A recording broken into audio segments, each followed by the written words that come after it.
रूपा अपने पति नामदेव और बेटी संध्या के साथ अजमेर में रहती थी।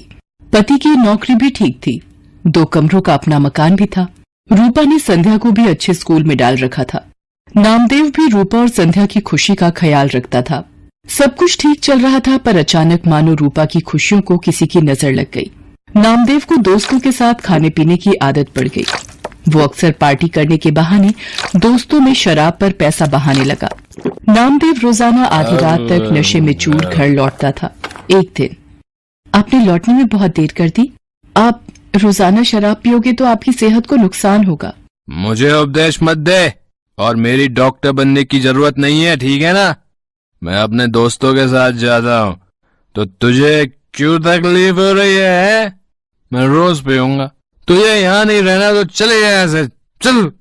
नामदेव की ये गंदी आदत बढ़ती जा रही थी। हर समय नशे में रहने की वजह से वो दिन में सोता रहता था, इसलिए उसे नौकरी से भी निकाल दिया गया। धीरे धीरे नामदेव ने अपना सब कुछ बेच दिया, यहाँ तक कि घर भी। अब वो रूपा और संध्या को लेकर एक किराए के घर में रहने लगा। रूपा परेशान रहने लगी। एक दिन, अरे ये संध्या के स्कूल से फीस का नोटिस। अब मैं क्या करूं? कहाँ से फीस के पैसे लाऊं? माँ, भूख लगी है, कुछ खाने के लिए है तो दे दो। रुक, मैं सब्जी वाले की दुकान से आलू लाकर तुझे रोटी बनाकर देती हूँ। हाँ माँ, तुम्हारे हाथ का आलू का पराठा तो बहुत स्वादिष्ट होता है। संध्या आलू लेने बाजार चली जाती है।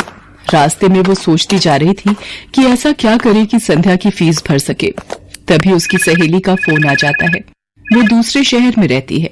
सहेली के बार बार पूछने पर रूपा उसे अपनी सारी परेशानी बताती है। अलका, बस यही सोच रही हूँ कि अभी संध्या की फीस भरनी है, घर का खर्चा, सब कैसे होगा? अरे तू घबरा मत, सब ठीक हो जाएगा। अभी इस वक्त तू कहाँ है? संध्या को मेरे हाथ के आलू के पराठे बहुत पसंद है, आलू लेने जा रही थी।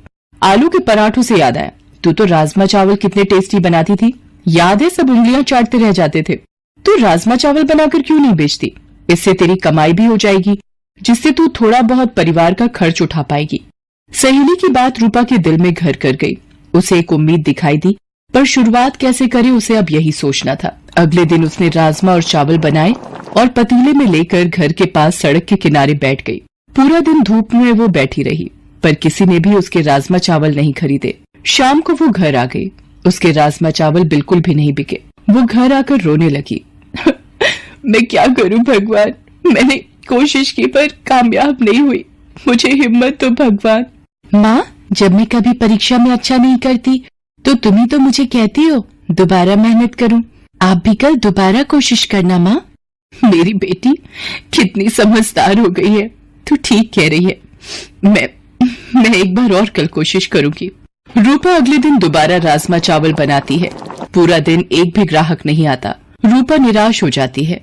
आज भी कोई ग्राहक नहीं आया, लगता है मुझे ये काम बंद करना पड़ेगा।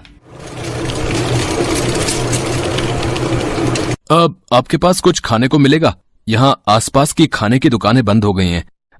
आपको यहाँ देखा तो मुझे लगा कि यहाँ कुछ खाने को मिल जाए शायद। जी, राजमा चावल की प्लेट है मेरे पास। भूख में तो सब कुछ अमृत है। एक प्लेट कितने की है? जी 20 रुपए। क्या बात है, राजमा चावल तो बड़े ही स्वादिष्ट बने हुए हैं। आपको पहले तो कभी नहीं देखा यहाँ, क्योंकि मैं पहले कई बार आया हूँ इधर। जी अभी शुरू किया है। ये लो आपके 20 रुपए।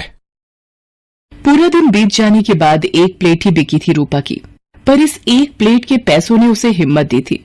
रूपा अगले दिन राजमा चावल लेकर ही बैठी थी कि पिछली रात वाला ग्राहक दोबारा आया। आपने पहचाना मुझे? कल आपके राजमा चावल बहुत स्वादिष्ट लगे, तो मेरे पार्टनर दोस्त को भी खिलाने आया हूँ। आप 2 प्लेट बना दीजिए। अभी बना देती हूँ साहब। धीरे धीरे 1 से 2 व्यक्ति देखते देखते अब रूपा के पास ग्राहक आने शुरू हो गए थे। रूपा कमाए हुए पैसों से संध्या की स्कूल की फीस भरना चाहती थी, पर एक दिन, ये ट्रंक में क्या छुपा रही है? दिखा जरा, दिखा मुझे। ये रुपए मैंने संध्या की स्कूल की फीस के लिए जोड़ कर रखे हैं, ये मत ले जाओ।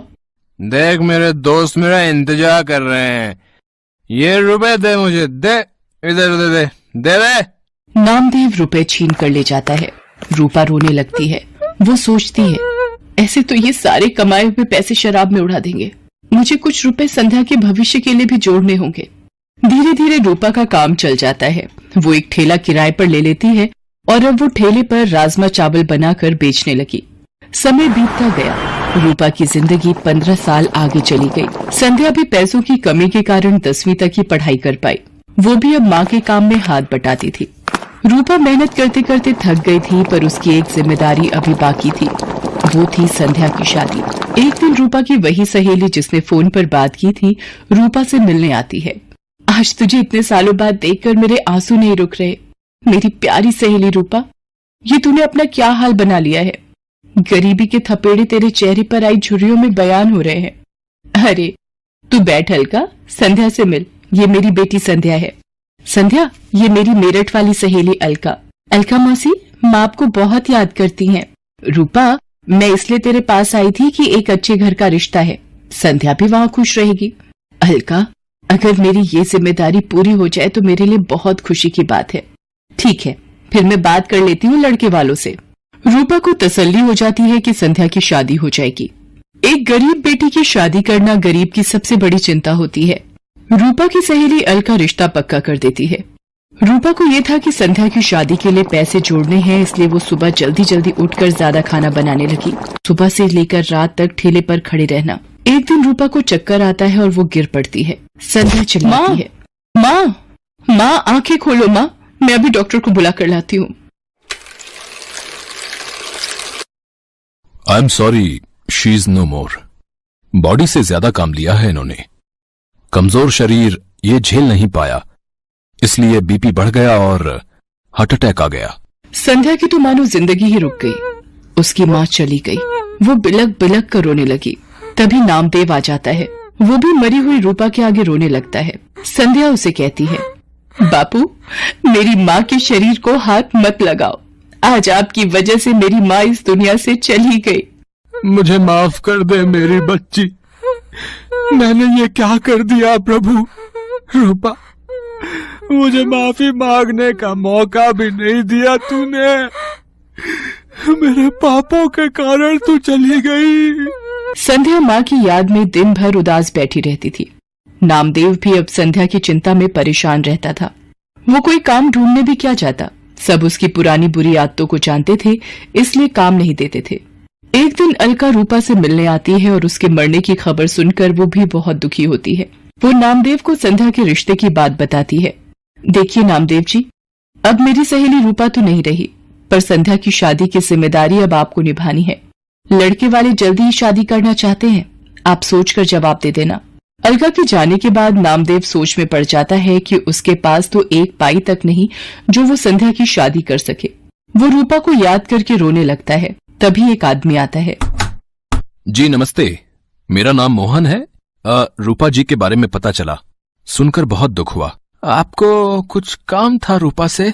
जी, एक दिन मैं रूपा जी के ठेले पर राजमा चावल खाने आया था, तभी उनसे बात हुई। मैं जरूरतमंद लोगों के लिए एक बैंक योजना चलाता हूं। रूपा जी भी मेरे पास रुपए जमा करवाती थीं। वो जब भी पैसे जमा करने आती तो यही कहती थी कि मेरी बेटी संध्या की शादी में काम आएंगे। आज वही रुपए मैं देने आया हूं।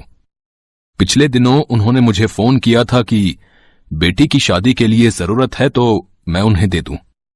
ये लीजिए, ब्याज मिलाकर 3.5 लाख रुपए उनके बैंक में जुड़े हुए हैं। आज उन्हें देने आया था। रूपा, तुम अपनी जिम्मेदारी निभाना नहीं भूली। जाते जाते भी अपनी बेटी की शादी की जिम्मेदारी निभा गई। संध्या बेटी, देखो, तुम्हारी माँ की तरफ से शादी का तोहफा ये अंकल जी लाए हैं। संध्या भी ये सब देखकर रोने लगती है। उन रुपयों को नामदेव संध्या की शादी में लगा देता है और संध्या को ढेर सारा आशीर्वाद देकर विदा कर देता है।